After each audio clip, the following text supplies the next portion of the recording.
नमस्कार मैत्रिणींनो, श्री स्वामी समर्थ। मी उज्ज्वला वाघ स्वागत करते तुमचं माझ्या रसभरीत खानदेश या युट्यूब चॅनलवर। तर तेच खाऊन कंटाळला का महाराष्ट्रीयन, तर आज आपण छान गुजराती प्रकार बनवूया खिचू। त्यासाठी घेतलंय मी एक मोठी बाउल तांदळाचं पीठ, 4 ते 5 टेबलस्पून तेल, 2 मिरच्या बारीक केलेल्या, जिरे हाफ टेबलस्पून, सोडा किंवा तुमच्याकडे पापड खार असला तर ते वापरू शकता तुम्ही, हाफ टेबलस्पून, थोड्या ओवा व चवीपुरते मीठ। तर हे बघा, इकडे एका साईडला मी पाणी गरम करायला ठेवलंय। तांदळाचं पीठ ज्या बाउलने घेतलं त्या 3 बाउल मी पाणी टाकून घेतलं आधी व 1 बाउल पीठ घेतलं। तर हे बघा मैत्रिणींनो, मी याच्यात 3 टेबलस्पून तेल टाकून घेते।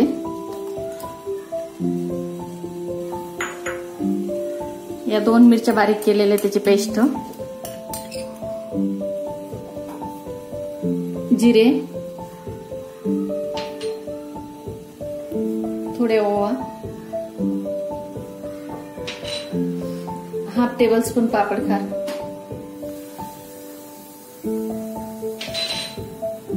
व चवीपुरते मीठ।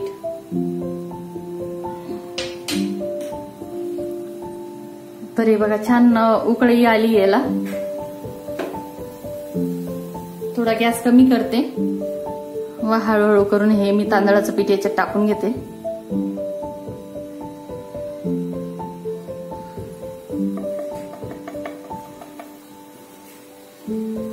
हे बघा, लाटण्याने आपण याला छान असं मिक्स करून घेऊ।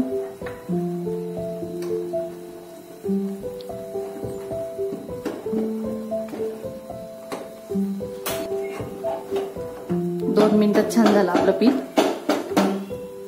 तर याच्यात मी परत आता 2-3 टेबलस्पून तेल टाकते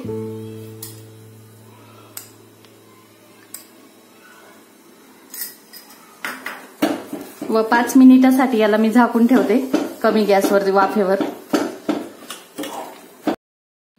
5 मिनिटानंतर आपला खिचू तयार आहे व मी गॅस बंद केला। फक्त पातेलं घेताना थोडं जाड घ्यायचं। हे बघा किती छान दिसतोय आणि मुलं खूप आवडीने खातात। हे नक्कीच तुम्ही करून बघा, तर परत करायला लावतील व कधीतरी नाश्त्याला आपल्याला काही सुचत नाही तर तेव्हा हा नाश्ता खूप छान आहे। आणि माझ्या चॅनलला सबस्क्राईब केलं नसेल तर नक्की करा, कारण अशाच झटपट बनणाऱ्या रेसिपी मी दररोज घेऊन येत आहे माझ्या चॅनलवर। धन्यवाद।